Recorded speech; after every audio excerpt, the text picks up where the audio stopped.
Coucou les gens, j'espère que vous allez bien, on est samedi soir, on est de retour sur notre horaire habituel.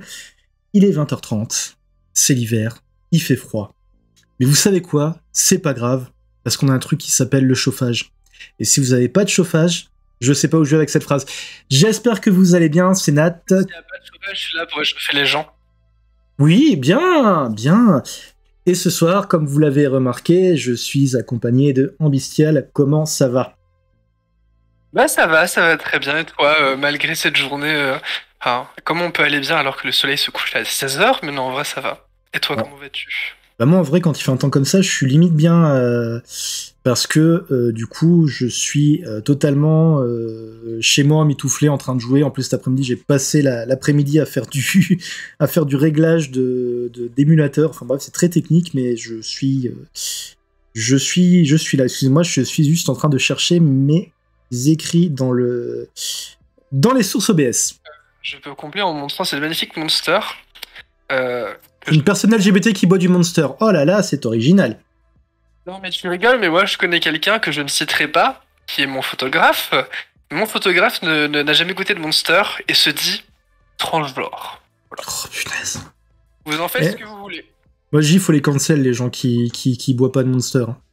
Je m'ai dit que j'allais faire un thread sur sa gueule un jour.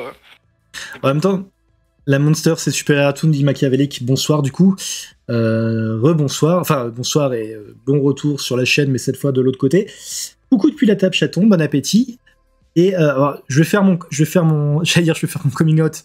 Je vais faire mon disclaimer. Je suis pas très consommateur de Monster, pour être honnête. C'est pas mon energy drink préféré. Voilà. Mais bon, de toute façon, étant non-binaire, j'étais déjà une fausse personne trans. Alors du coup, on va commencer l'émission par la présentation, comme il est écrit sur l'écran dans cette police d'écriture chatoyante, vivement le graphiste. Est-ce que tu peux nous parler de toi et surtout te présenter? Bonsoir. Donc moi c'est Ambistial, je suis drag queer de 23 ans. J'habite à Caen, je déménage, si tout se passe bien, dans un mois je vais habiter à Lille et j'ai très hâte de déménager dans le Nord pour avoir accès à plein de gens trop chouettes qui me manquent. Donc je vais déménager dans le Nord et voilà. Je ne sais pas quoi dire d'autre, je fais de l'informatique sinon en études. Et j'ai bientôt fini mes études et j'ai hâte de commencer à travailler pour ne plus dépendre des bourses. Je ne dirai pas titre, mais je le pense très fort.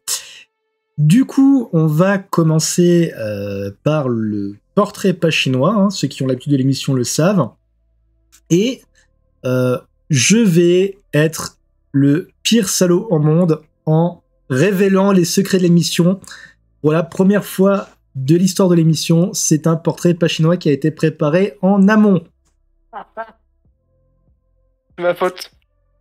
Alors, et là je fais le salaud et je balance que des questions qui n'étaient pas prévues. Je peux tout improviser, même si ce sera des mensonges, je peux tout improviser. Non, on va faire comme d'habitude. Donc le portrait pas chinois, pour ceux qui connaissent le portrait chinois, c'est si tu étais telle chose, tu serais, etc., etc. Donc, on va commencer par si tu étais un film. Il était un film, c'est une très bonne question. En vrai, je pense que ce qui pourrait bien représenter mon humour, et je pense que mon humour, ce serait évidemment le film Shrek, le 2, plus précisément. Et je pense que j'ai pas besoin d'en dire plus. Voilà. Une personne transgenre qui aime Shrek, oh là là, c'est tellement original. En fait, je me rends compte, plus le temps passe, plus que nous, les LGBTQIA+, on est vraiment des clichés, en fait. Je profite juste, je vais juste faire un petit truc, parce que je me rends compte que ça peut être un peu déroutant dans le cadre de cette émission-là, mais je sais pas si vous avez vu le truc sur Twitter qui circulait avec le nouveau truc d'intelligence artificielle qui permet d'avoir toujours le eye contact. Eh ben, je l'essaye. Et là, je suis en train de me voir le retour caméra, et je vous avoue que je me fais flipper moi-même, donc je vais juste le désactiver. Voilà, c'est mieux. Punaise. Et c'est flippant ce truc, hein, je comprends pourquoi les gens ont peur. Du coup, si tu étais une série télé. Alors, en termes de série télé, pour représenter un petit peu mon côté, je pense un peu, soit un peu horreur ou un peu bizarre ou un peu, comment dire... Attends, ne dis rien, je vais écrire un truc dans le chat, si jamais c'est ça, et ça par contre je le sais pas, on en a pas parlé avant, mais si c'est ça, je m'autoproclame 10 doses de bonne aventure. Voilà. Non, clairement pas, clairement pas. Ah. Dommage. Oh, bah, Je pense la série... Non, mais il y a un côté un peu mystique, religieux, bizarre, démon et tout, c'est Penny Dreadful, qui est une série Ah. merveilleuse, avec Eva Green, que j'aime d'amour, et une série vraiment assez incroyable. Voilà. Penny Dreadful. C'est vrai qu'elle est très, très classe. Par contre, la fin était un peu rapide quand ils ont été annulés. Là, je trouve que la saison 3, ils l'ont quand même un peu bâclé. Hein. Oui, je suis d'accord. Et puis ils avaient aussi l'acteur le moins charismatique au monde dans le rôle de Dracula, et ça, j'ai pas compris. Est-ce que t'as regardé à tout hasard le... Enfin, c'est pas une suite, c'est plus un spin-off qui a eu qu'une seule saison, qui a été sorti. C'est... Bah, si vous pouvez regarder, c'est pas mal. Bon, malheureusement, il y aura jamais de fin et ça finit sur un cliffhanger, mais c'était... Penny Dreadful, c'était City of Angel, et c'était en gros sur les... En fait, ça suivait un flic latino, si je dis pas de bêtises, c'était entre l'entre-deux-guerres, et c'était pas mal, mais bah, c'est pareil, ça a été annulé, donc du coup... genre, on a une saison 1 qui nous plante un contexte, et puis en plus, sachez que c'est sorti à l'époque de Trump, donc c'était bien violent envers lui. Enfin, indirectement, du coup, vu qu'évidemment, t'as pas Trump dans la série. Mais du coup, si vous n'êtes pas gêné par le fait qu'il n'y ait pas de suite, mais qu'il y ait quand même un contexte de base qui était vraiment sympa, bah du coup, Penny Dreadful City of Angel, c'était le spin-off / suite. Du coup, on reprend le truc. Si tu étais... Alors, généralement, je demande l'un ou l'autre, donc je vais faire pareil. Si tu étais une chanson ou alors un groupe de musique, ou un chanteur, du coup. Alors, je réponds toujours dans mon caractère de drague. Je pense que en termes de qui je suis, ça alterne. Enfin, ça peut aller. Voilà, je vais vous donner les deux bornes dans lesquelles j'évolue. Ça peut aller d'un côté de Dalida à Ashniko, que ce soit en termes de chanson ou de style ou de tout plein de choses. Voilà, c'est j'ai mon côté très Dalida, très, enfin, ou glam ou sexy un peu, et un côté très bimbo. Bimbo core, sex pop, plutôt Ashniko, voilà. Ah, attends, du coup, tu me dis Dalida et t'as 23 ans ? Oui. Mais on n'a pas le droit d'écouter Dalida quand on a 23 ans, c'est trop vieux Dalida pour des personnes de 23 ans. La dépression, ça touche tout le monde à tout âge, hein. Oups. Alors. J'ai fini mon suivi psy. Alors, il y a Machiavelli qui me dit « Comment ton style de musique évolue, mais tu es non-binaire, chérie, logique. » Oui. Effectivement. Effectivement. Et moi, vraiment, c'était... j'évolue entre ces deux bornes, c'est-à-dire que je suis autant l'un que l'autre, et je pense que c'est assez rare des dragues qui sont à la fois vieille diva et grosse salope. Voilà. Ça me fait penser, ce matin, j'ai écouté ma playlist et je suis passé de Rob Zombie, donc pour ceux qui connaissent pas forcément, c'est un peu du métal indus, c'est un peu violent. Et juste derrière, j'avais la version japonaise de Staying Alive. J'ai eu un pet de casque entre les deux morceaux, et je fais oula. Même moi là, j'étais pas prêt au changement de température. Et enfin, si tu étais un jeu vidéo. Si c'était un jeu vidéo, pareil, je pense que la réponse est absolument évidente vis-à-vis de mon style de drague. C'était Alice Retour au Pays de la Folie, qui est un jeu que j'aime énormément. Oui. Qui a une esthétique trop magnifique. Et voilà, j'aimerais... je sais pas, je pense que j'aimerais bien faire des tenues inspirées de ce monde. Alors, attends, excuse-moi, il y a juste Chaton qui nous demande pour faire le live tweet de l'émission. Est-ce que tu peux juste nous redire les deux groupes? Donc, c'était Dalida ou Alors, j'évolue entre deux bornes extrêmes qui peuvent être Dalida ou Ashniko. Voilà. Entre la diva glam et la grosse salope. Et du coup, je me permets de marquer dans le chat pour le jeu vidéo, c'est Alice Retour au Pays de la Folie. Et un jour, j'aimerais faire une tenue inspirée de ce jeu. Et j'aimerais bien jouer au jeu en live, surtout. Voilà. Alors, juste un petit TW, parce que les thèmes, par contre, abordés dans Alice Retour au Pays de la Folie, le jeu est sublime, il y a une direction artistique magnifique. Par contre, faut garder en tête que c'est très trigger warning, parce que t'as abus... Il y a tous les trigger warnings du monde. Ouais. Abus sur mineurs... c'est vraiment très trigger warning, quoi. Et sachant aussi, pour rajouter au côté petite infodump, c'est le deuxième jeu d'une série qui, a priori, aura peut-être un épisode 3 d'ici quelques temps, puisque le créateur tease pas mal sur le sujet. Oui, genre je pense que c'est vraiment le truc qui manque à ma vie, voilà. Sachant que quand tu finis le jeu, c'est pareil. Je sais pas si tu l'as fini déjà le jeu. J'ai vu des vieux let's play, mais D'accord. Je sais le cliffhanger de fin, mais je ne vais pas. Ah voilà, c'est un jeu qui finit sur un cliffhanger et qui est qu'on attend depuis. Enfin, qu'on attend. Je dis on attend, moi personnellement, j'ai pas joué, c'est pareil, j'ai vu des let's play, mais ça fait facile une dizaine d'années qu'il est sorti, je crois que c'était 2011, un truc comme ça. Mais par contre, pour un jeu de 2011, par contre. Financer la suite. Enfin, vous voulez pas financer une suite, du coup ils essaient d'autofinancer ou faire un truc comme ça, je crois, les créateurs, et de récupérer les droits aussi. Il me semble de toute façon que si tu vas sur la chaîne du créateur qui est American McGee, c'est pareil, je vais vous le mettre dans les American McGee. Il y a des vidéos il y a des vidéos sur le développement ou la préparation du 3e opus. Et juste un petit truc qui est très impressionnant, c'est que American McGee, c'est lui qui a scénarisé le jeu, en gros. Et c'est un mec. Et pour un mec, l'écriture du jeu est improbablement bonne dans les sujets qu'elle traite, en fait. C'est assez surprenant. Voilà. Bah écoute, est-ce que c'était si terrible que ça, ce portrait chinois ? C'est-à-dire que tu m'aurais demandé les questions sans que je les ai préparées en avance. Tu aurais eu un beau pendant 10 minutes. Mais voilà. Ok. Du coup, on va passer dans le vif du sujet, c'est-à-dire ton parcours. Oui. Alors du coup, tu es non-binaire. Tout à fait, j'ai cru. Du coup, on va commencer par ça, et ensuite, tu vas pouvoir nous parler du drag, parce que je t'avoue que c'est un domaine, moi personnellement, que je ne connais pas du tout, mis à part les représentations, on va dire, dans les médias. Est-ce que t'es ok ? Yes, allons-y. Ok. Alors, c'est des questions ou juste je parle sans m'arrêter ? Je vais essayer quand même de te poser des questions, mais si jamais on se retrouve à passer de questions à discussion fluidement, il n'y a aucun problème.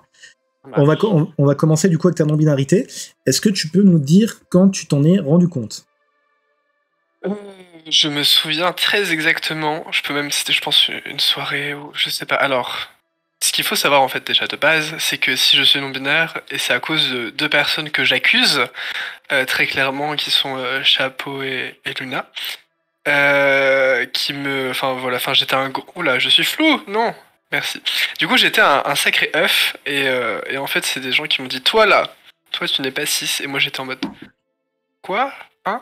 Et il s'est avéré que c'était vrai, et du coup, je m'en suis rendu compte en février 2020, je crois, je ne sais plus. Ouais, je crois que c'est ça, je crois que c'était un mois avant le confinement, ce qui fait que j'ai vécu beaucoup du début de ma transidentité sur les réseaux sociaux, avec notamment des groupes Facebook. Voilà.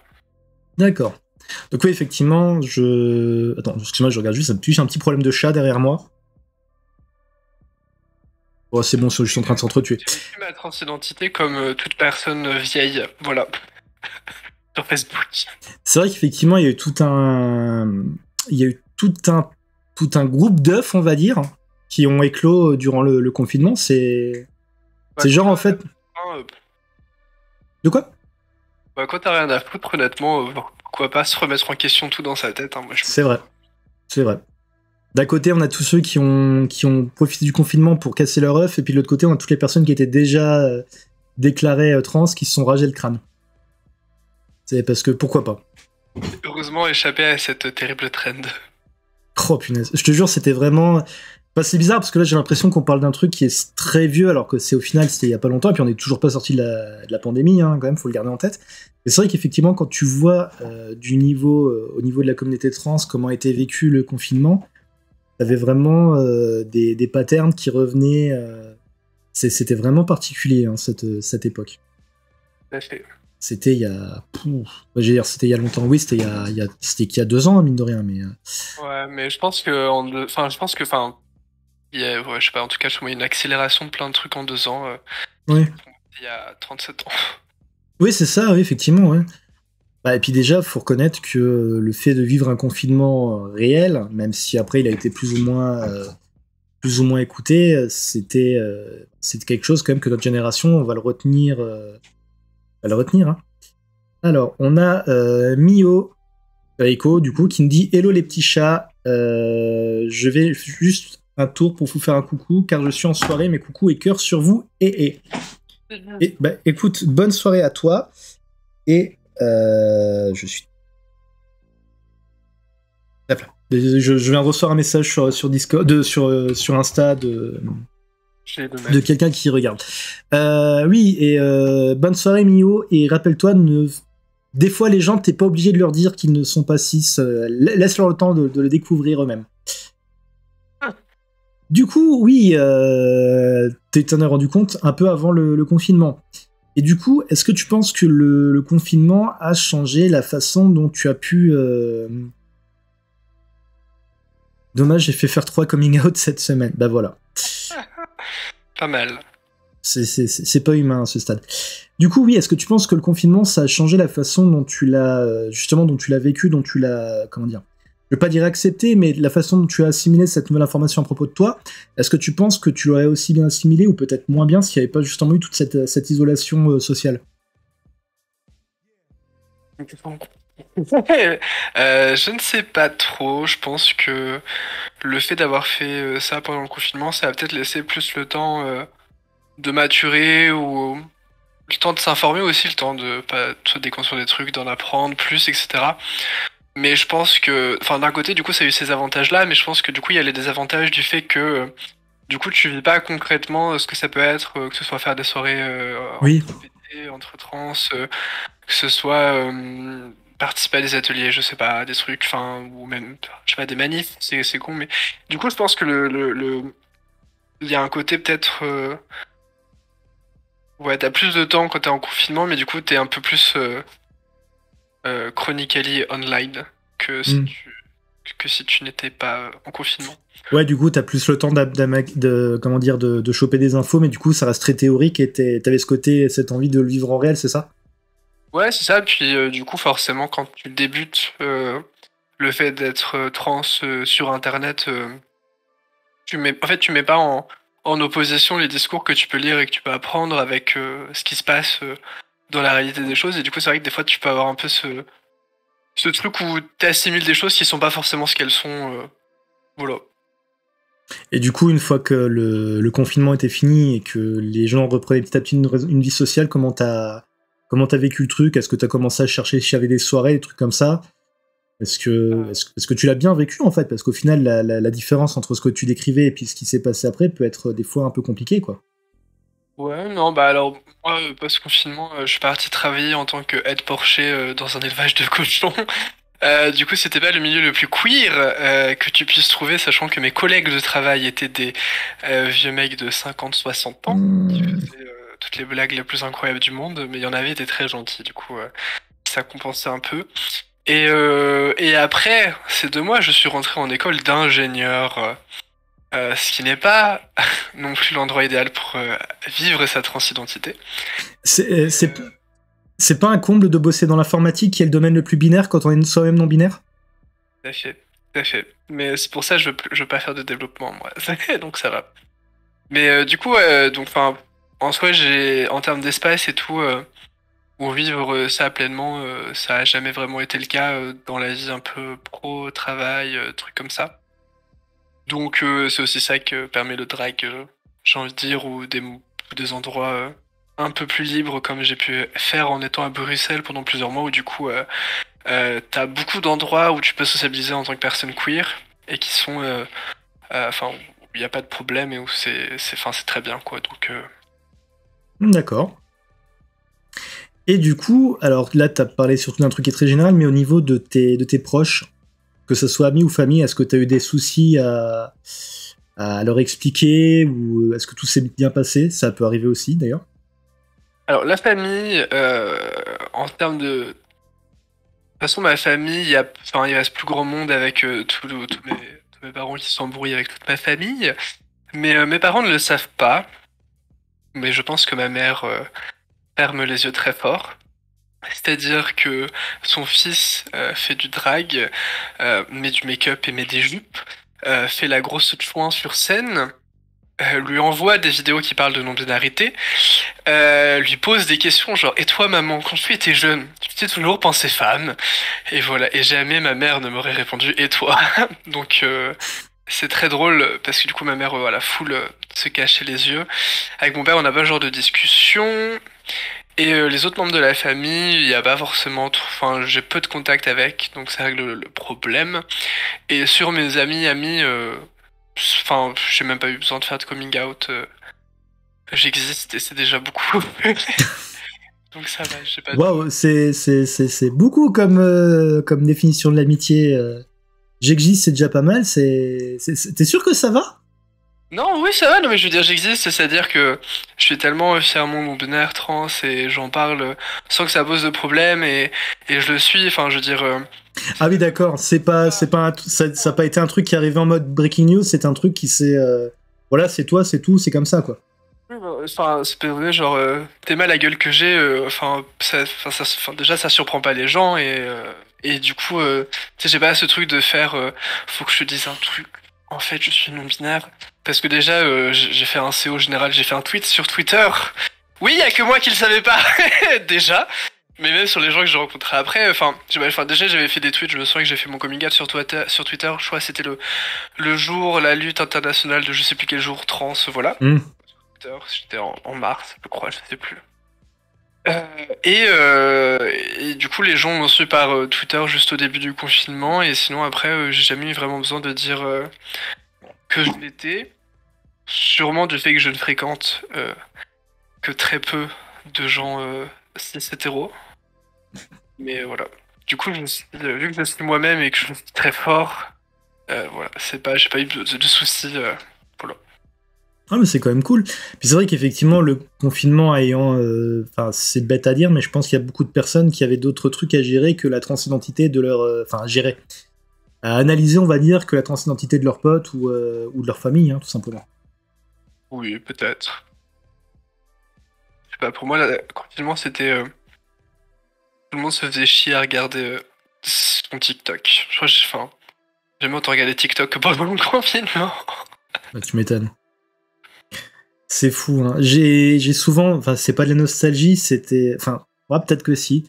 Je sais pas si vous êtes d'accord avec moi sur le chat, ou même si toi t'es d'accord avec moi, Ambi, mais le confinement avait ce côté, c'était tellement simple, en fait, t'étais chez toi, t'avais pas besoin de... Enfin, t'avais pas grand-chose à faire d'autre que de te laisser vivre, en fait. Ouais. Sauf si, effectivement, t'avais le travail à distance, que c'est une possibilité, hein. Moi, malheureusement, c'était pas le cas. Enfin, ou heureusement, je saurais pas quoi dire. Mais c'est vrai qu'il y avait ce côté un peu... c'était confiné, en fait. C'est-à-dire que peu importe ce que t'avais à faire, ça se faisait dans ton petit cadre... Salut Drolles, comment ça va? Ça faisait longtemps. Bonne année, vu qu'il est encore temps. Ah, bonsoir ou pas. Oh, il t'arrive un truc pas cool, Drolles, si tu commences par ou pas. Ah, plein de soutien à toi si un truc qui va pas. Mais oui, effectivement, ce truc. Je pense que justement, c'est aussi pour ça que c'était propice à beaucoup de coming out, en fin de compte, parce qu'effectivement, comme tu l'as dit plus tôt, ouais, en confinement, j'ai dû bosser. Bah oui, j'imagine bien, surtout dans ton domaine. Mais oui, comme tu l'as dit, effectivement, t'étais dans le fait que c'était en confinement, ça a aidé à vraiment faire passer en maturation beaucoup de personnes trans, quoi. Oui, bah oui, on n'avait pas grand-chose à faire à part se draguer sur les groupes Facebook Oh. non binaires. Le nombre de crushs que j'ai développé pendant le confinement, c'était scandaleux. Scandaleux. Moi, je dis rien, mais pendant le confinement, c'est quand on a commencé à vraiment se chercher avec Chaton. Donc oui, effectivement, je peux concevoir. Je peux concevoir. Du coup, tu avais 20 ans. Maintenant, tu n'es pas seulement non-binaire. Ah bon? Oui. C'est mon seul trait de personnalité, laissez-le moi. Oui, non, mais j'allais dire, tu es également drague. Ah, mon deuxième trait de personnalité. Voilà. Bon. Je suis un être complet. Ça serait en fait, c'est ça, dans ton rôle. Si tu étais dans un film d'horreur, tu serais la personne non-binaire drague. C'est tout. Donc je serai deuxième à mourir juste après la personne racisée. Voilà. C'est ça. Ah non, maintenant, c'est ça qui est bien dans les films d'horreur depuis quelques années, c'est que la représentation est mieux et c'est mieux géré. C'est beaucoup mieux géré. Alors, ça n'a rien à voir, mais je vous le dis tant que j'y pense, regardez la trilogie Fair Street, vous comprendrez. Donc du coup, ça fait combien de temps et comment t'as été mis en contact avec cet univers? Et surtout, alors je crois qu'on le disait avant le début de l'émission, tu m'avais expliqué que t'avais été mis dans le bain très très rapidement par rapport à tout ça. Alors, je À pense... la rigueur, Oui. excuse-moi, à la rigueur, là, comme c'est un domaine que je connais pas trop, ce que je te propose, c'est parle-en sans t'arrêter. Enfin, si tu le veux et que tu t'en sens capable, et si jamais il y a des questions qui viennent, je te les poserai parce qu'encore une fois, je t'avoue que c'est un domaine que je ne connais pas du tout. Je ne regarde pas les émissions de personnes drague, je ne suis pas de personnes drague. Enfin, mis à part quelques-unes, mais je ne suis pas parce qu'elles sont drague. En fait, c'est pas un univers, pour être honnête, qui m'intéresse particulièrement. Je trouve pas ça chiant ni rien, c'est juste que ça me parle pas. Mais du coup, ça m'intéresse beaucoup de t'entendre justement me présenter cet univers, on va dire. Peut-être de définir un peu c'est quoi le drag. Je ne sais pas, voilà. Non, en fait, le drag, c'est un art queer qui existe depuis pas mal de temps. Il me semble qu'il est surtout né aux États-Unis et qui s'est propagé un peu partout. Et c'est notamment l'idée de jouer avec les codes de genre et de performer des genres. Et du coup, quand tu es une drag queen, tu performes le genre féminin, et quand tu es un drag king, le genre masculin. Et quand tu es drag queer, ce que je suis, tu performes un truc entre les deux. Tu es ce que tu veux, voilà. Et du coup, entre guillemets, t'as plus ou moins du coup des codes quand t'es, enfin, des codes que tu suis ou pas, hein, comme tout, mais de la même manière que t'as des codes de genre, t'as des codes de drag ou de queen ou de king, etc. Enfin voilà. Et du coup, concrètement, ça se matérialise comment? C'est généralement dans des soirées, des drags qui font des choses qui sont généralement du coup des lip sync, donc c'est-à-dire du playback sur une chanson. Du coup, un show drag, c'est ça. Après, t'as des artistes drag qui font d'autres choses, qui peuvent faire d'autres arts et en même temps être en drag. Tu peux avoir de la monster. Tu peux avoir du chant. Tu peux avoir du chant. Tu peux avoir, je réfléchis un petit peu. Tu peux avoir des gens qui vont faire de l'humour, du stand-up. Tu peux avoir des gens qui vont surtout rester sur les réseaux sociaux à faire des vidéos TikTok. Enfin voilà, Alors, du coup t'as un petit peu tout. je t'interromps, c'est marrant que tu parles d'humour parce que justement, avant que t'en parles, j'avais en tête Eddie Izzard qui a fait son coming out non-binaire depuis. Alors, je ne veux pas dire de bêtises, je pense que ses pronoms sont Yel, mais si jamais c'est pas le cas, je m'en excuse. Mais justement, c'est marrant parce que j'avais cette image avant qu'elle fasse son coming out non-binaire. Eddie Izzard était déjà un drag. Enfin, pardon, une personne qui faisait du drag. Et justement, il y avait alors je sais pas si on peut considérer que c'était un sketch, mais c'est plutôt pour expliquer à son public, surtout en France, qui avait pas l'air d'être éduqué, où il expliquait justement ce que c'était et il disait que en gros c'est pas vraiment apparenté à la transidentité, c'est plus il appelle ça comme un petit filet d'eau qui coulerait en parallèle. Ce qui est marrant, c'est que quelques années plus tard, du coup, il a fait son coming out non binaire, mais c'est marrant que t'en parles parce que du coup, ça m'a fait penser à ça, quoi. Donc je vous mets le nom dans le chat parce qu'en plus c'est un excellent comique qui a fait des spectacles en français et en anglais ou une excellente comique. Enfin je suis désolé. Là je vous avoue que j'ai plus ses pronoms en tête. C'est pas du tout par mépris, c'est juste que je ne sais plus. Donc voilà. Et puis j'en profite pour dire bonjour à 9CZR qui fait salut pardon pas salaud.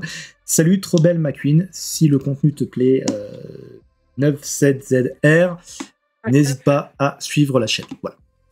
C'était le moment self-promo. Bonsoir à toi, 9CZR. Il faut revoir son pseudo, c'est trouver un truc plus simple à prononcer. Mais du coup, j'en étais où? Je ne sais plus où j'en étais. Oui, tu expliquais les différentes prestations que des drags pouvaient faire. Du coup, c'est à la croisée de plein de choses. Moi, je sais que je fais du coup des performances qui sont du lip sync et j'aimerais bien intégrer à ça. Enfin, je fais des blagues parce que je suis un petit rigolo et du coup, je fais aussi des blagues pendant mes shows et j'aimerais bien monter un one woman show d'un de mes personnages drag qui est Marie-Christine et qui est une vieille bourgeoise un peu réac qui du coup voilà se retrouve devant un public de remplie de pédales et qui va devoir gérer avec ça. Et j'aimerais bien la faire évoluer de tous les côtés pour en faire devenir une icône. Du coup, une icône évidemment déconstruite et qui n'est plus. Enfin, elle sera toujours bourgeoise, mais ce sera plus une vieille bourgeoise réac. Voilà. D'accord. Du coup, je vais reprendre où j'en étais. Du coup, ça c'est le drag. Et je suis drag queer. Et je performe un truc, un gloobie-gloulba de genre qui peut se rapprocher de la féminité. Donc j'emprunte beaucoup des codes des drag queens. Mais pas que, et j'aime bien me laisser un peu le champ libre. Voilà, on va dire. Du coup, D'accord. j'ai commencé le drag. Enfin, comment dire.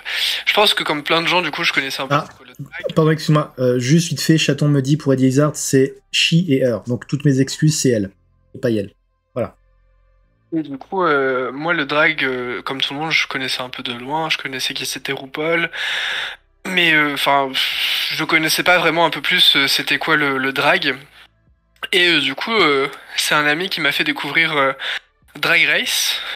RuPaul Drag Race, du coup. Je crois que c'était genre en mai. J'étais à mon stage à l'étranger en Belgique. Et du coup, j'ai rencontré un ami là-bas. J'ai rencontré ce Grinder qui s'appelle Louis, qui est très très sympa. Et qui est un très gentil italien. Et qui m'a fait découvrir du coup Drag Race. Et du coup, ça a été mon premier contact, on va dire, avec le drag. J'ai commencé vite fait à regarder. Et dans le même temps, du coup, je lui ai dit, trop bien. Je savais qu'il y en avait à Bruxelles. Du coup, je me suis dit, on va aller voir les drag queens, enfin, ce qui se passe à Bruxelles. Du coup, j'ai commencé aller voir très rapidement ce qui se passait à Bruxelles en drag. Je pense que j'ai dû voir un spectacle ou deux, peut-être un. Et en fait, directement, il y a une scène ouverte qui a été mise en place par Daisy Super Beach, qui est une queen de Bruxelles qui a vécu à Caen d'ailleurs, là où j'habite, et que j'ai pu faire performer récemment dans un de mes shows. Et du coup, j'avais pas aussi là cette scène ouverte, et du coup, j'ai fait ma première performance de lip sync. C'était une compétition de lip sync. Donc j'étais pas en drag parce que j'avais pas le matos ni les codes, mais plus tard, j'ai refait, et du coup, j'étais vraiment en drag, etc. Et en fait, du coup, je me suis lancé très rapidement dans le drag. Et vu qu'il y a plein de dispositifs qui sont faits à Bruxelles pour te lancer dedans, du coup, moi, j'ai pu commencer assez rapidement. Et mon stage s'est terminé fin août. Du coup, j'ai pu faire de fin juin à mi-août. J'ai pu faire des trucs un peu à Bruxelles et apprendre et voir plein de trucs qui étaient incroyables.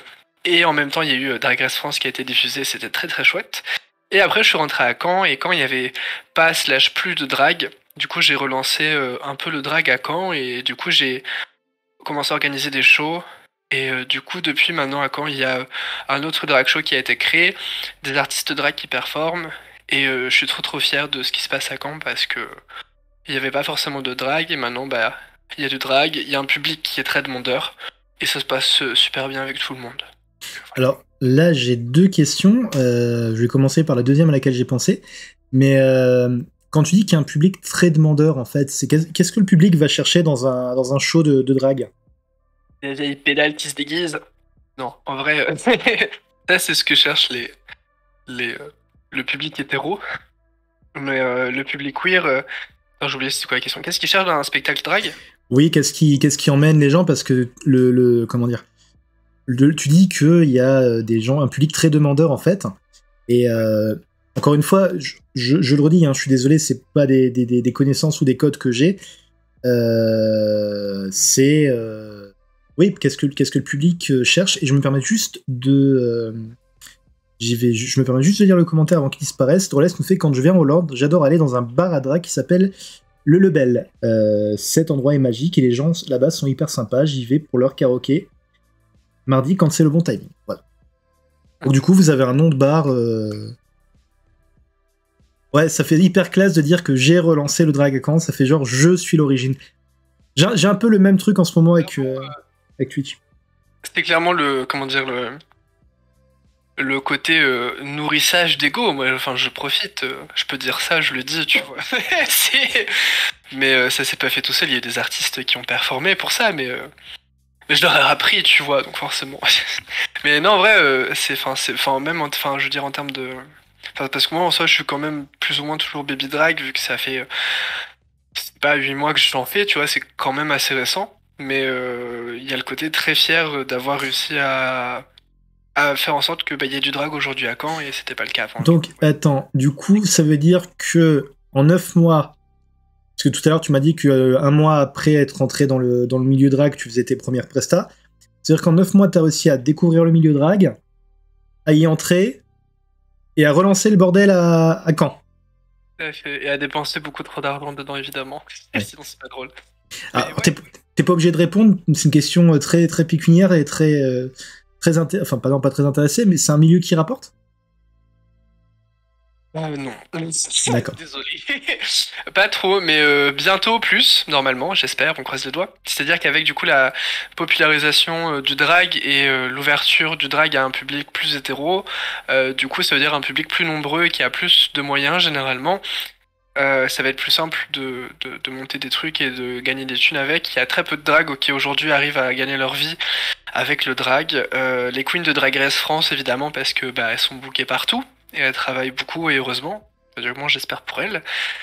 Mais sinon, vivre du drag, c'est compliqué. Je sais par exemple à Bruxelles, je pourrais te citer qu'une seule personne qui s'est lancée dedans à 100% et qui essaye d'en vivre. D'accord. Et si elle en vit, c'est parce qu'elle fait des cours de drag à côté ou des trucs comme ça. Après, Complémentaire avec. j'ai envie de dire, faire un milieu qui rapporte pas forcément, mais le faire que par passion et vraiment par conviction, j'ai envie de dire respect. Hein. Ça, c'est. Il y a pas tant de personnes qui le font. Hein. Yes, après, c'est totalement aussi ok de faire ça pour être connu ou pour gagner des thunes et Oui, bien sûr, mais. être un objectif. Mais c'est vrai que, le drag, c'est un peu comme il y a beaucoup de dynamiques qui se rapprochent des photographes, par exemple, où c'est un travail et c'est un travail qui mérite rémunération et qui mérite salaire et payer une drag queen pour une soirée avec 3 tickets boissons, ça se fait pas. Et il y a beaucoup de gens qui peuvent avoir du mal avec ça. Et je suis content que quand j'ai ramené j'ai ramené le drag avec des règles. Et des règles, c'est genre, faut payer ses artistes, faut bien les rémunérer, parce que ça coûte très cher. Voilà, le drag. Alors, j'ai un peu perdu ma première question que je voulais poser tout à l'heure, mais j'en ai une autre qui m'est venue en tête. Donc, en fait, quand tu es dans ton personnage de drague, à ce moment-là, tes pronoms changent, c'est ça? C'est on va dire une convention établie? Pas forcément, non. En fait, le truc, c'est que ça dépend des gens. Il y a des gens qui voient leur personnage de drag comme étant vraiment une autre personne. Genre, tu switches de caractère et typiquement, je sais pas, alors après, ça peut être le cas de n'importe qui, mais on peut prendre l'exemple d'un homme cis-gay qui, du coup, en drag, ses pronoms, ça va être elle.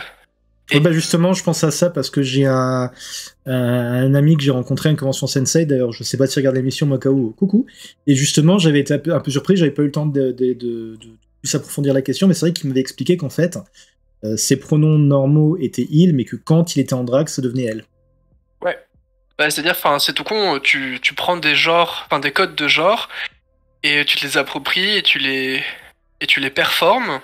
Et du coup, tu prends le package que tu veux, mais du coup, tu prends aussi les pronoms qui vont avec, par exemple. Sachant qu'à aucun moment c'est fait en manquant de respect, hein. On n'est pas dans le cadre d'un. C'est pas de la singerie de genre, c'est un peu les arguments que peuvent prendre les TERF ou l'extrême droite, c'est-à-dire on singerait ce que sont les femmes. Tant bien même, et alors. Mais en soi, non, c'est pas forcément que ça, et ça peut être plein d'autres choses de drag. Et tu peux faire du drag et décider que ton drag, ça va être de singer des codes, mais du coup, quand tu le fais, tu dénonces en fait ces codes-là. Donc voilà, donc ça peut même être fait sans respect.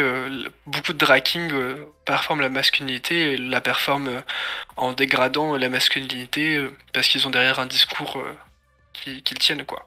Oui, tu peux avoir toute une dimension militante, du coup, si j'ai bien compris. De toute façon, oui, le drag c'est militant, même si t'es juste belle et sur scène, le drag ça reste quelque chose qui est très très militant parce que t'es quand même une personne queer qui s'habille de manière très extravagante et qui l'est de manière publique. Donc le drag c'est politique, que ton message que tu fasses quelque chose de sciemment politique, que tu essaies de parler de sujets qui sont politiques dans tes performances, ou pas, du coup, ça sera politique. Et du coup, je termine sur ce que je disais tout à l'heure. Du coup, il y a donc les personnes qui ont un personnage drag totalement différent. Moi, mon personnage de drag, je l'imagine plutôt comme une continuité de qui je suis, moi en plus, et du coup, c'est pour ça que mes pronoms changent pas forcément. Je vais peut-être plus m'éloigner du pronom il quand je suis en drag parce que je performe plus des codes de féminité. Mais en soi, voilà, ça reste assez libre au niveau pronom. Et c'est pour ça que du coup, il y a des gens qui, quand ils sont en drag, ils sont extravagants, extravertis, comme ça, et que quand tu les vois hors drag, sans le make-up, ils sont tout timides. Et c'est très drôle à voir. Voilà, moi, c'est pas trop le cas. C'est marrant, ça me fait... Enfin, la comparaison est totalement folle, j'en suis conscient, mais ça me fait penser au perso de Martin Freeman dans Love Actually, qui est acteur porno, et quand dans le film, quand tu le vois en dehors en dehors des studios de films porno, du coup, c'est un film tout public, hein, évidemment, il n'y a pas de scène... Il n'y a pas du tout de scène explicite, mais t'as aussi cette dualité, en fait, entre le performeur et la personne derrière, en fait. Et je pense que c'est un truc qui est commun à beaucoup de performeurs, justement, cette dualité. Et du coup, j'ai retrouvé la première question que je voulais te poser. Toi, en faisant du drag, qu'est-ce que tu trouves dedans? Qu'est-ce qui t'a attiré dedans? Ce qui est marrant, vu que drag veut dire attirer à la base, en plus. Oui. C'est une très bonne question. Ce qui m'a attiré... je pense qu'il y a plusieurs choses. Déjà, ça peut être tout bête, mais l'attention... je suis une attention whore, et, je l'assume. Du coup, forcément... faire du drag pour l'attention, c'est incroyable. J'aime beaucoup me donner en spectacle de base. Du coup, là, je me donne en spectacle, il y a un public, il y a des gens qui sont prêts à payer pour me voir. Donc, tout ça. Il y a aussi... après, c'est un package. Hein. Il y a aussi beaucoup les messages que j'avais envie de faire passer. Politiques ou personnels, ou des choses que j'avais envie de raconter sur scène. Je pense qu'il y avait aussi... j'avais aussi le besoin de donner d'autres représentations du drag que ce qu'il n'est déjà, et de diversifier ce que c'est, et de montrer que le drag, moi, un peu mon combat que j'ai aussi, c'est montrer que tu peux être grosse et faire du drag, et que quand t'es une personne grosse qui fait du drag, t'es pas obligé d'avoir un personnage humoriste ou ridicule, ou un personnage de mère, ou un personnage comme ça, parce que souvent les personnes grosses en drag sont un peu des comiques, parce que quand on est une personne grosse, c'est comme ça qu'on fait pour exister, pour avoir de l'attention et pour être considéré comme une personne humaine. On fait des blagues. Bah en drag c'est la même chose, et moi j'aime aussi montrer que je fais du drag, je performe, mais moi je suis aussi, quand je performe, après je fais aussi de l'humour, hein, mais quand je performe, bah je suis sexy. Je fais des trucs ultra sexy ou sexuels sur scène, et c'est quelque chose qui est important de montrer en tant que personne grosse. Donc il y a ça de la représentation que j'avais envie de voir dans le drag, ou de plus voir dans le drag. Et c'est pour ça, voilà, mon corps est politique, et j'avais envie de le mettre en avant aussi. Voilà. C'est vrai qu'effectivement, j'ai l'impression que tu as vraiment toute une démarche déjà d'appréciation de l'art et de vouloir perfectionner cet art en question, quoi. Oui, vous perfectionnez pas forcément, de le faire avancer plutôt, ouais, de le faire avancer, je pense. Alors, tu peux pas le voir, et à l'écran vous pouvez pas le voir non plus, mais il y a quelque chose qui est assez marrant, c'est qu'en fait, si vous voulez, juste en face de moi, j'ai mon écran de PC, et là, à ma droite, il y a Ambitial, et ce que vous voyez pas, c'est qu'encore plus à droite, il y a mon chat qui est en train de regarder l'écran, mais qui est hypnotisé par toi. C'est énorme. Attends, non, elle veut pas se montrer, mais du coup, elle était vraiment comme ça, en fait. Elle a la tête en limite à 90 degrés en train de regarder l'écran en mode... C'était fait sur les hommes aussi. Bah là, c'est une femelle, en l'occurrence. C'est une femelle. C'était fait sur les femmes aussi. Les meufs hétéros qui viennent me voir au show, qui sont... t'es trop beau, t'es trop magnifique. J'adore. Chaton, non, c'est pas Chacha, ça doit être... je pense que c'est Salem. Oui, parce qu'en fait, j'ai adopté il y a très peu, ceux qui me suivent sur les réseaux sociaux le voient, j'ai adopté 2 petits chatons noirs, sauf que maintenant, à force de manger bien, les deux ont bien changé, et je suis pas forcément capable de les reconnaître. Donc, oui, en tout, j'ai 3 chats, mais les 2 dernières que j'ai adoptées, donc Chouri et Salem, je n'arrive plus à les différencier, et Enlève-toi de ma Switch, merci. Voilà. Oui, du coup, c'est super intéressant parce qu'au final, la chose que comment dire, la chose que j'avais pas forcément assimilée, c'est vrai qu'en t'écoutant, je me rends compte, c'est qu'au final, le drag peut être assimilable à n'importe quel autre art, en fait. C'est à mi-chemin entre la comédie, la danse, le chant, éventuellement. C'est un art, en fait. Ouais, c'est un art à part entière qui est transversal, qui est quand même repose pour moi et la Monster. Et pour moi, ça repose sur des bases assez importantes de performance scénique. Et du coup, pour moi, le drag, c'est beaucoup être sur scène devant des gens et faire des trucs sur des musiques.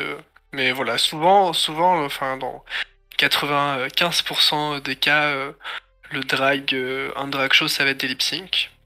Mais il n'y a pas que ça. Il y a surtout ça. Voilà. D'accord. Alors, rien à voir, tout à l'heure, tu parlais des nanas hétéros qui venaient te voir en mode t'es super beau, t'es super belle. Est-ce que t'as déjà chopé par rapport à ça? Est-ce que tu as pécho? En drag, et grâce au drag, oui, tout à fait. Donc tu as dragué en drague. J'ai dragué en drague, je drague toujours en drague. I mean, je mets 2h30 à me préparer. Dragception. Ouais, aussi magnifique que ça. Bon là, attendez, on voit mon caleçon, mais attends, je vais montrer mes tétons percés aussi. Ah, voilà. Ça y est, c'est foutu, je vais être déprogrammé là, trop de nudité. Dommage pour toi. Et du coup, voilà, je passe 2 heures à me mettre comme ça. Si je peux pas en profiter en draguant des gens, à quoi sert de vivre finalement? Voilà. Non, mais même en enlevant la côté drague, franchement, ton outfit, mais il est énorme. Hein. Franchement. Je vais faire des petits montages photos cette nuit parce que j'ai bu de la Monster et que je vais pas dormir. Et que je vais essayer de faire des. Enfin, je vais mettre ça sur Instagram. D'ailleurs, n'hésitez pas à me suivre sur Instagram. Ah, ce plug.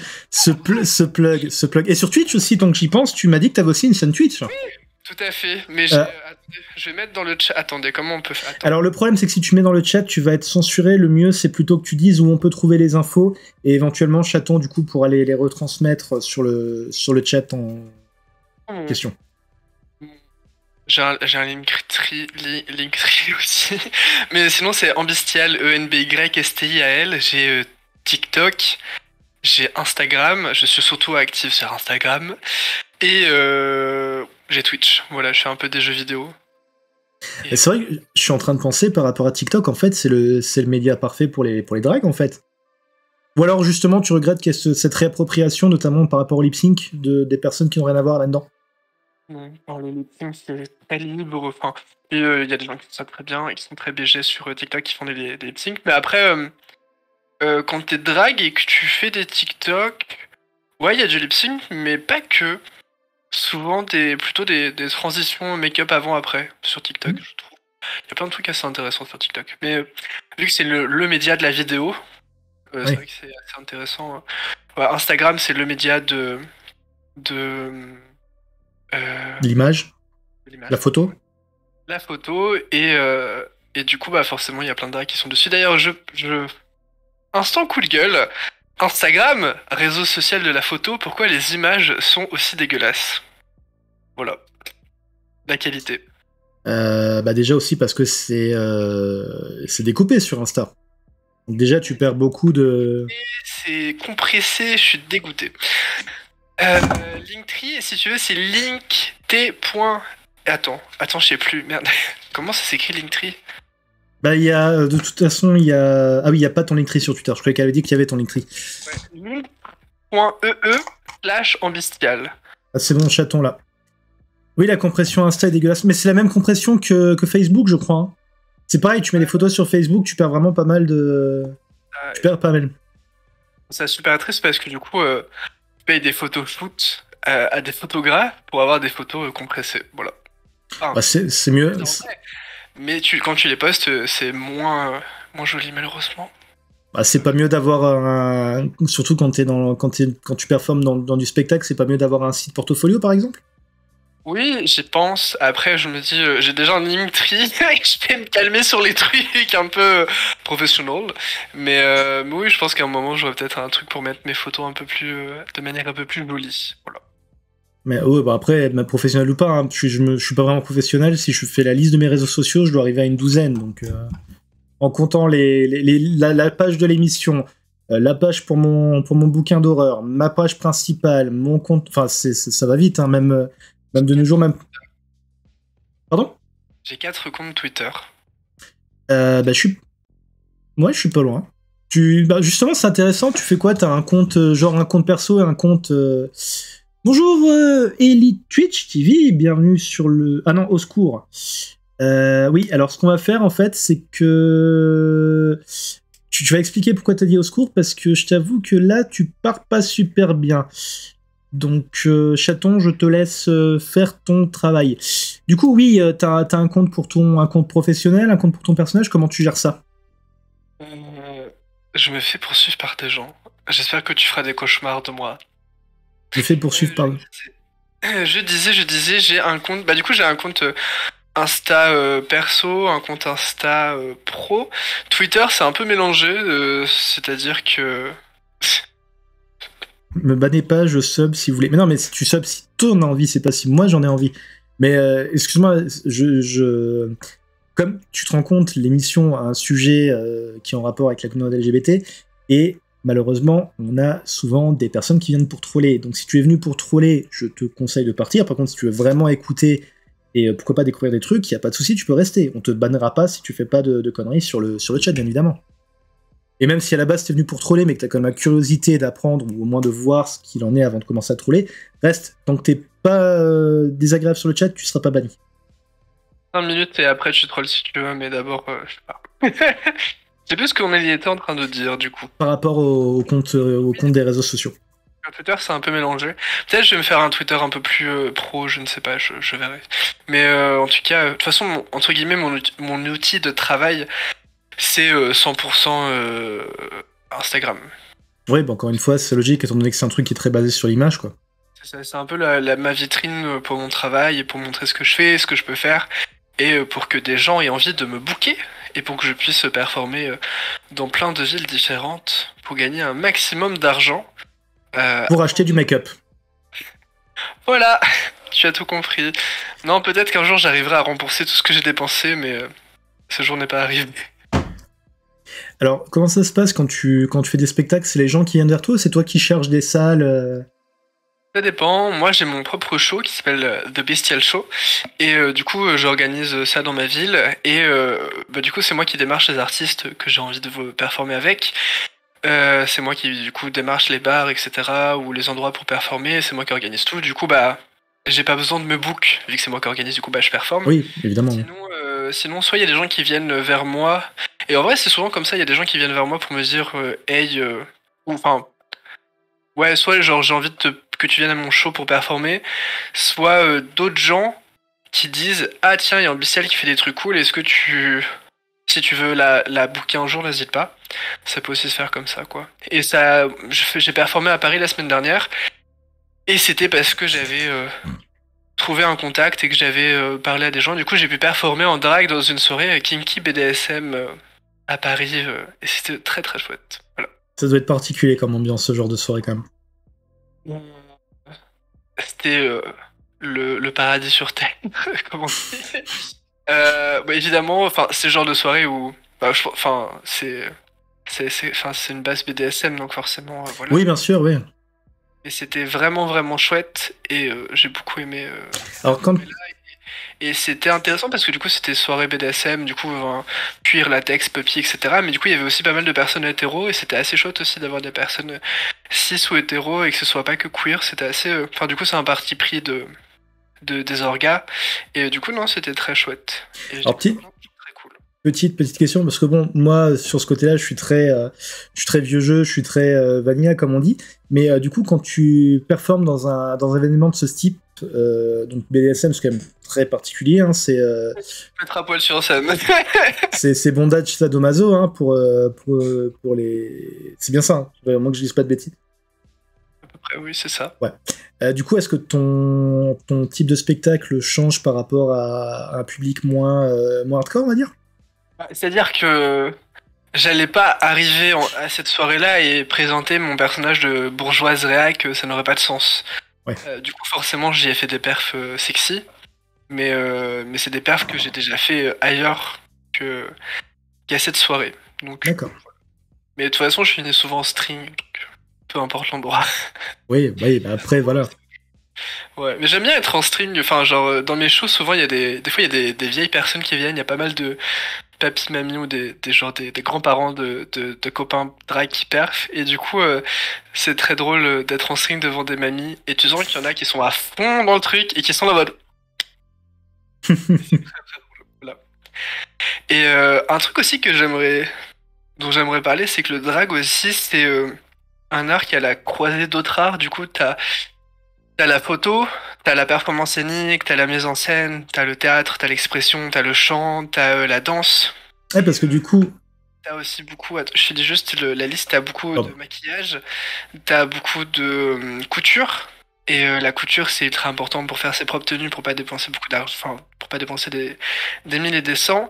La coiffure, si tu, enfin, pour faire des wigs, etc. Et en fait, la bijouterie, la mariconnerie, enfin, il y a plein d'art et en fait c'est ultra intéressant parce que quand tu fais du drag et que tu as envie de faire un peu des trucs par toi-même, tu touches à plein de métiers qui sont trop intéressants et c'est très chouette.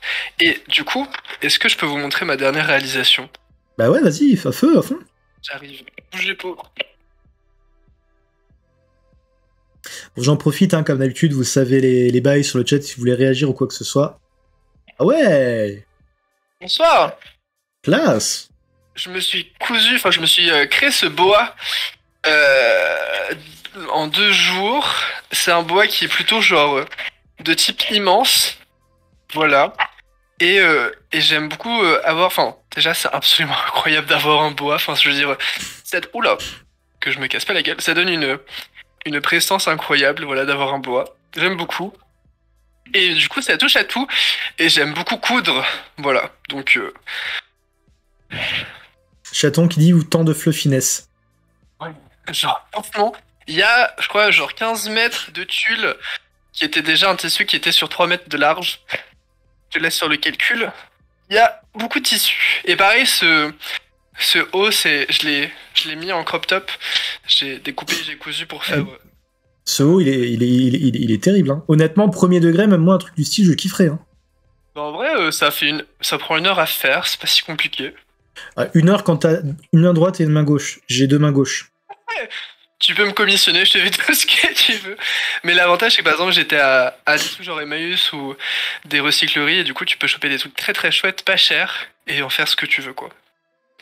Non, mais en vrai, je dis ça n'importe quoi, mais c'est vrai que ça fait plusieurs mois que je dis. Enfin, ça serait pas une tenue comme ça, évidemment, puisque du coup. Oui, j'ai une amoureuse avec un BTS modélisme, je sais, mon cœur. Mais justement, ça fait plusieurs mois qu'il faut que je me retrouve une nouvelle tenue pour mes shows à moi qui ne sont pas du tout du drag. Et c'est vrai que du coup, faut que je me note l'information dans un coin de ma tête. Ah, Mais ouais, ce que je voulais dire tout à l'heure, c'est qu'au final, c'est vrai, parce qu'on parle de l'aspect, on parle beaucoup des prestations et tout, mais c'est vrai qu'au final, si en plus tu es vraiment derrière et que tu organises, entre le côté administratif, on va dire, au sens large, plus le fait que bah, ta prestation, faut la préparer et tout, ça doit être un boulot incroyable que t'abats du coup. ouais. Oui. Donc, l'avantage, en vrai, c'est que j'ai fait pas mal d'associatifs dans ma vie, de l'associatif étudiant. Du coup, monter des projets, faire des partenariats, faire des trucs comme ça, j'ai beaucoup l'habitude et j'adore faire ça et du coup enfin, organiser des projets. Tu me dis, viens, on fait un rétro-planning, on fait un planning de communication. Moi, j'ai une érection en fait. Donc, moi, j'aime beaucoup faire ça et j'aime des fois autant host mes shows et organiser mes shows que de performer tellement j'adore organiser des trucs. Même si je meurs de stress, des fois, Ah, c'est tellement génial de hoster des trucs. genre, franchement, je host mes propres shows et je suis là en mode. C'est incroyable. Genre, Ouais. enfin, juste, je suis là devant le public, je fais le malin, je fais des blagues de merde, les gens rigolent. Voilà, c'est juste tellement de validation. C'est exactement pareil avec moi et le catch. C'est exactement pareil. C'est ça. Je fais toutes les blagues de merde en dehors, je garde que les bonnes blagues pour le show. Donc, il y a aussi cette notion de one-man show, enfin de one-ambi show, du coup, qui est vraiment très jouissif. Du coup, donc c'est beaucoup de temps d'organisation. Je peux aussi parler un petit peu de qu'est-ce que c'est d'organiser des performances ou de préparer des performances. Il faut du coup trouver ta tenue, trouver le make-up qui va avec. Du coup, bah, tu fais les magasins où tu fais de la couture, tu vas à droite à gauche. t'apprends tes paroles, tu fais ton lip sync, tu révises des heures, des heures, des heures, des heures devant ton miroir. Et en vrai, je pense que ça fait quelques mois que je bosse mon drag tous les jours, je pense, et que tous les jours, je passe minimum 1 heure, voire plus, à faire du drag, à je sais pas, préparer des shootings, préparer des projets, faire de la communication, organiser des trucs, réviser des lip syncs, etc. Du coup, ça prend absolument tout mon temps libre. Et tant mieux parce que quand tu n'as pas de temps libre, tu n'as pas de temps seul à penser à toi-même dans ta tête. Et ça, voilà, lancez-vous dans des passions chronophages. Excuse-moi, mais je ricane en euro là. Je ricane très fort. Bah écoute, est-ce que tu as autre chose que tu veux ajouter sur ton parcours ou est-ce qu'on passe à la dernière rubrique de l'émission? Je sais s'il y a des gens qui ont des questions dans le chat, mais sinon, non, je crois que c'est tout. Voilà. Alors, on a une question dans le chat d'un certain Nat, aussi appelé Sam, qui demande c'est quoi l'inspiration pour ton make-up maintenant là? C'est dans le chat, hein, si vous ne croyez pas, regardez, c'est dans le chat. Je ne vois pas le message, mais je vais y répondre. Alors, je me rapproche. Mon inspiration, make-up. Là, on voit ma tête en gros plan, c'est bien. Je ne sais pas. Non, en vrai, j'ai... Je pense qu'il y a plein de petits trucs que je prends un peu à droite à gauche que je vois. Je sais que par exemple, j'ai cité des noms de drag, mais je sais que par exemple, la forme des yeux, je me suis un petit peu inspiré de ce qui se fait beaucoup en ce moment aussi dans le maquillage drag, par exemple de Crystal avec un K, Versace, qui est une drag queen de UK, et qui fait un peu ses formes d'yeux. Le contouring rouge et tout, enfin, même la couleur rouge, c'est un peu ma marque de fabrique, j'aime beaucoup le rouge. Du coup, je fais beaucoup de rouge sur ma tête. Et mon make-up, je sais qu'il évolue énormément et que je fais jamais 2 fois la même chose. Et que c'est pas bien parce que je devrais un jour réussir à trouver ce que j'aime faire et ce que je fais bien. Mais je sais que je fais beaucoup des trucs et soit je colle mes sourcils, comme là j'ai collé juste une partie de mes sourcils, donc là c'est pas collé et tout là c'est collé pour pouvoir dessiner au-dessus. Donc des fois je le fais, des fois je le fais pas, ça permet d'étirer un peu plus les yeux, et d'avoir plus de place pour travailler tes couleurs. Donc ça dépend, voilà, j'ai des inspirations qui viennent un peu partout, je chope beaucoup à d'autres drags et j'essaie de... D'accord, ok. Et on a Machiavelli qui nous demande est-ce que tu réutilises tes perfs pour plusieurs shows différents ou c'est vraiment une performance unique à chaque fois? Dans tous les cas, c'est une performance unique parce que c'est rarement 2 fois la même chose, parce que même si tu fais la même chose, bah ça sera jamais 2 fois la même chose. Il y a des publics qui sont mieux et qui prennent mieux ta perf. Enfin bref, du coup à chaque fois c'est unique. Mais du coup la question c'est est-ce que je réutilise mes perfs? Ça dépend. Je sais que la plupart des drags ont des perfs et des fois font des perfs extra qui refont qu'une fois ou n'importe. Mais du coup préparent des perfs. Je sais pas, 5 perfs, 10 perfs et... Les infirmières aussi le font souvent, préparer des perfs. C'est beau. Et du coup, ouais, du coup, elles ont une sorte de catalogue de perfs qui sont à elles et qui du coup elles peuvent proposer. Et ça permet en fait de réduire le temps de... Enfin, c'est-à-dire que si tu devais faire des perfs uniques à chaque fois, tu perds beaucoup de temps. Et c'est un peu compliqué et du coup, bah... Vaut mieux que tu fasses tes propres perfs, que t'en aies moins, mais que tu les bosses mieux et que tu les perfectionnes mieux. Nous, du coup, le truc, c'est qu'à Caen, du coup, vu que le public est souvent le même et qu'il n'y a pas encore beaucoup de différents shows, etc., et qu'il y a peu de dates, du coup, je fais souvent des performances uniques. Ça m'arrive d'en refaire, mais c'est souvent des performances uniques que je sais que plus tard, je referai peut-être. Et là, en ce moment, je suis en train de vraiment essayer de travailler des perfs précises que j'ai envie de faire et de refaire et de re-refaire pour bien les travailler. Et du coup, là, je travaille un peu ça. Voilà. Et je sais que là, par exemple, quand je vais aller dans le sud pour performer et que je verrai certaines personnes qui sont présentes ce soir dans le chat, je vais faire des perfs que j'ai déjà faites, que j'ai déjà préparées. Voilà. Donc j'ai répondu à la question, oui, je crois. Oui. Après, en tout cas, ce qu'il faut aussi garder en tête, c'est que n'importe quelle performance, c'est pas une seule personne, enfin même si c'est un truc avec une personne seule sur scène, n'importe quelle performance, c'est une relation entre le performeur ou la performeuse et le public en fait. Ouais. C'est-à-dire que tu vas pas te comporter de la même manière selon comment le public réagit face à ta perf. Tu sais que j'ai déjà performé devant des publics qui étaient un petit peu froids ou un petit peu hésitants, où ils savaient pas trop comment réagir, et du coup t'es dans ta tête et t'es là en mode le public il aime pas ce que je fais. Et du coup, bah forcément, ta perf elle sera moins bien. Et je sais qu'il y a des publics où vraiment, ça m'est arrivé une fois ou deux où le public il est genre survolté, il est trop chaud et du coup bah ça vient trop naturel ce que tu fais, donc ça dépend vraiment du public et c'est vrai qu'il y a une vraie relation avec le public. Et t'es pas pareil, t'es pas au même endroit dans ta tête quand tu commences une perf avec un public froid, chaud, vieux. C'est chiant à chercher un public. Hein. C'est chiant à chercher des fois. Ah les ouais. Bah ouais. Bah des fois c'est pas grave. Hein. De toute façon, Oui, oui, monsieur. Ouais, mais après, comme tu l'as dit, tu cherches un peu la validation par le public et j'ai tendance à faire pareil avec mes présentations. Mais justement, quand t'as un public qui est... Enfin, moi, c'est encore différent parce qu'après, il n'y a pas que moi qui suis censé leur mettre l'ambiance. Mais quand ton public, il te suit pas, t'es en mode putain, mais je suis la dernière des merdes, sortez-moi de là. Enfin, t'as un syndrome de l'imposteur qui se met en place, quoi. Ouais. C'est vrai. C'est vrai. Après, je sais que moi, à la fin, je suis bien. Enfin, normalement, je suis bien payé, donc tu joues. Oui. Oui. Au pire, c'est pas grave.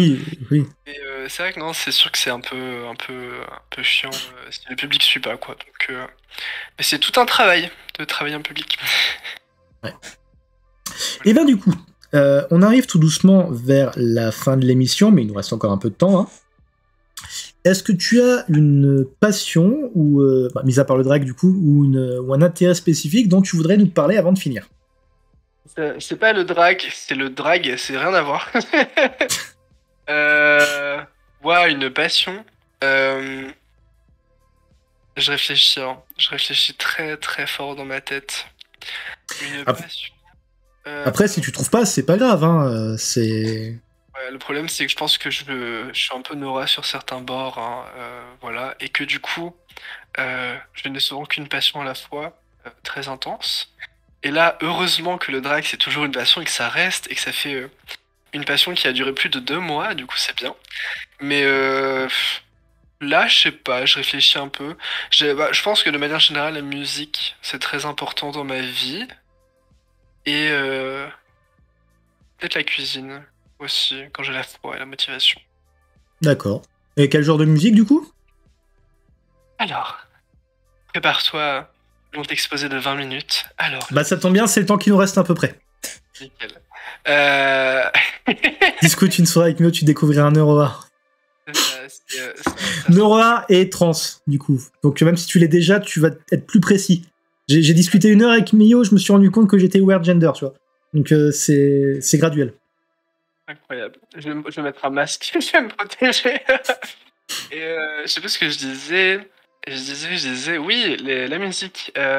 J'aime beaucoup la musique. Et c'est rare qu'il se passe un moment dans ma vie où j'écoute pas de la musique. Parce que, bah. Oh ouais, non, parce que même quand je dors, il y a de la musique. Quand je me réveille, il y a de la musique. Sur TikTok, il y a de la musique. Mais du coup, ce que j'écoute, je pense que dans mes groupes préférés, t'as Daft Punk. Ouais, pas mal, classique. Ouais, qui occupe le top depuis très longtemps et qui l'occupera pendant des années. J'ai pleuré quand ils se sont séparés et la personne avec qui j'étais quand j'ai appris ça m'a regardé bizarrement parce que moi j'étais là. Voilà, ça m'a touché. Et un peu drama queen aussi, hein, j'ai l'impression. ouais, non, mais c'est pas une question de drama queen, c'est que ton groupe préféré qui a fait les meilleures musiques du monde, ils sont là en mode off. Non, on va arrêter là. Ça fait 10 ans qu'on n'a rien branlé, mais on va s'arrêter là. Bref.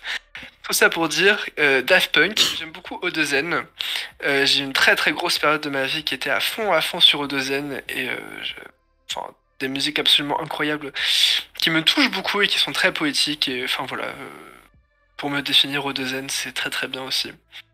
Lady Gaga, car avant tout, je suis une énorme pédale. Voilà, donc c'est important. Voilà, on est sur une pédale de vélo immense. Alors attention, là on est dans le cadre où tu as le droit de le dire parce que tu es concerné. Si vous n'êtes pas concerné, vous n'utilisez pas ce terme. C'est la réappropriation du coup. Et voilà. Et parce que les vélos, tout à fait. Et ce qui est drôle, c'est qu'on m'appelle l'embrayage car je suis la pédale de gauche. Voilà. J'en étais la musique. Dalida, je pense, que j'aime, bah du coup j'en ai déjà parlé. Mais Dalida me touche beaucoup et je suis en train de préparer une performance sur Dalida parce que voilà, elle me parle beaucoup.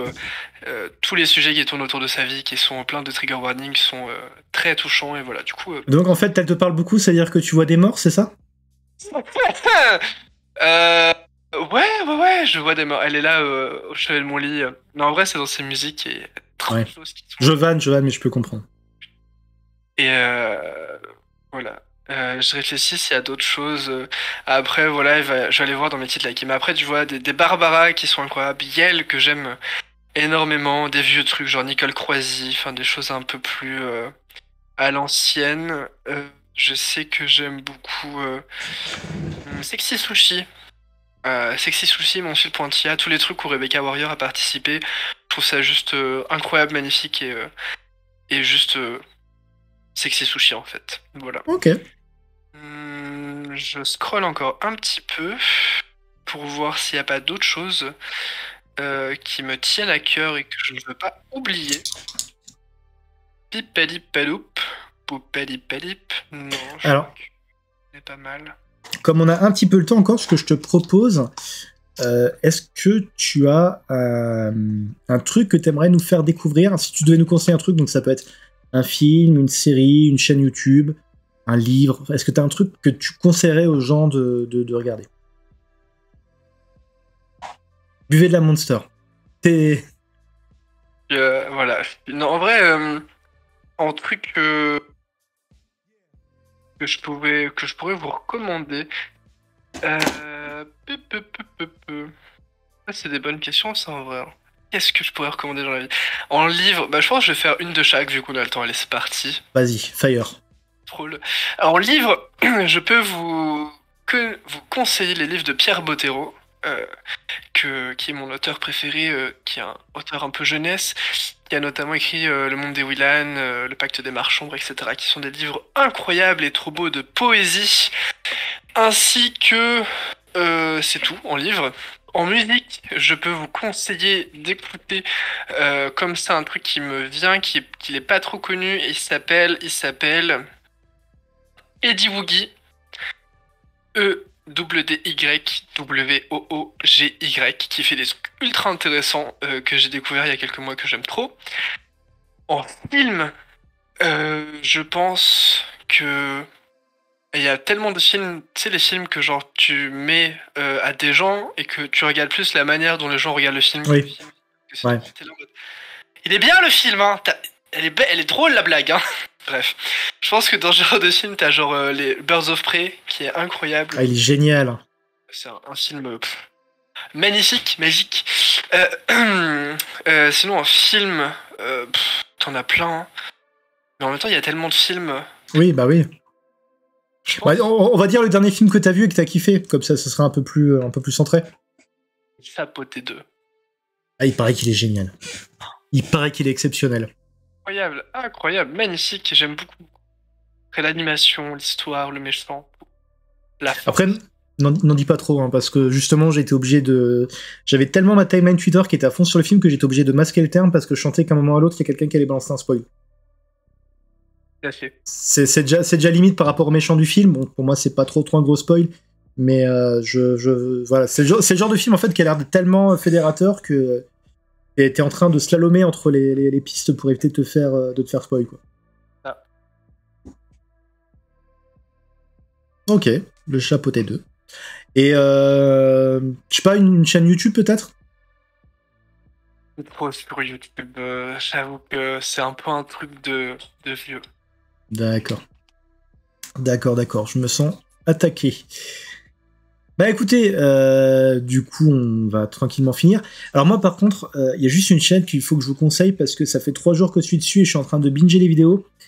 C'est une chaîne YouTube qui s'appelle L'Étrange Voyage. Alors, pour ceux qui connaissent un peu, c'est un peu le même genre de vidéo que Feldup, mais franchement, je trouve que je préfère L'Étrange Voyage.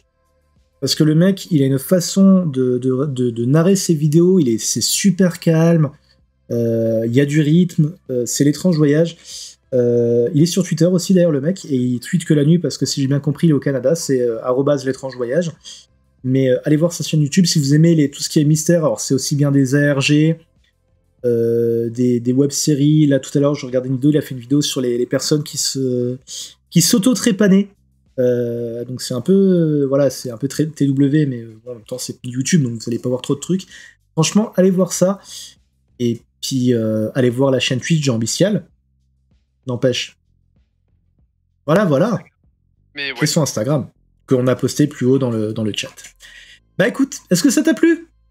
Oui. Bah, tu sais, moi, les gens, ils sont là, ils disent parle-nous de toi. Moi, je ne m'arrête pas. Évidemment. Je savais à quoi m'attendre en invitant une personne qui faisait du drag. Hein. J'aurais dû m'en douter. C'est exactement ça. T'as vu une personne qui parle qui fait du drag. En plus, en drag, c'est fini. Enfin, c'est ton émission, c'est plus ton émission, c'est mon émission, quoi. C'est ça. Ouais. Wargaming. Bonsoir.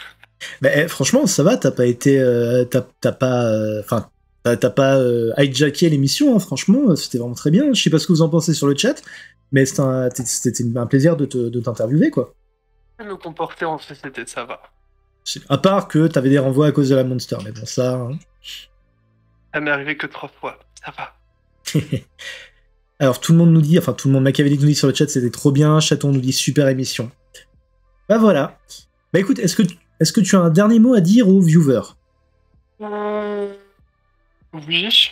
N'hésitez pas à regarder Drag Race France parce que c'est une bonne représentation du drag et que ça a été plutôt pas trop mal fait. Mais il y a quelques trucs. Et bientôt, il y a Drag Race Belgique qui sort avec pas mal de queens que j'aime énormément, que j'ai eu la chance de voir à Bruxelles. Drag Race Belgique qui sera diffusé à partir du 16 février. Voilà. Donc, n'hésitez pas à vous intéresser au drag. C'est beaucoup de choses très très chouettes. Bah écoute, c'est nickel comme mot de la fin. Moi, je vais simplement encore une fois dire bonne année aux gens, puisque les conventions sociales veulent qu'on puisse le faire pendant tout le mois de janvier. Et parce que j'ai pas d'autre mot à dire spécial, donc prenez soin de vous. Chaton, je t'aime. Et puis on se retrouve dans la semaine sur Twitch pour les émissions gaming. On se retrouve la semaine prochaine pour C'est quoi tes pronoms. D'ailleurs, si jamais vous voulez participer à l'émission, n'hésitez pas à me contacter sur les différents réseaux sociaux. Hein. Ils sont affichés sous mon écran là, ils vont être affichés toute la soirée. À bientôt pour le replay. Si vous regardez cette vidéo en replay, ben, merci aussi à vous. Et puis voilà, hein, vous avez les trucs habituels. Si le contenu vous plaît, n'hésitez pas à follower la chaîne.